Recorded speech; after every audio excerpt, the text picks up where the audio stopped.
All right, last one of the day.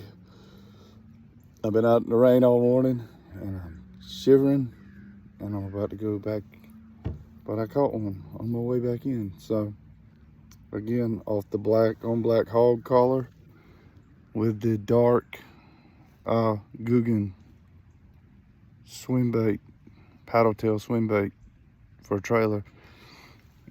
Let's let him go.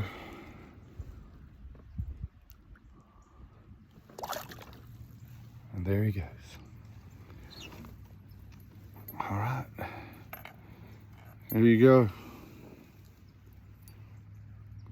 You can't really tell how black it is, but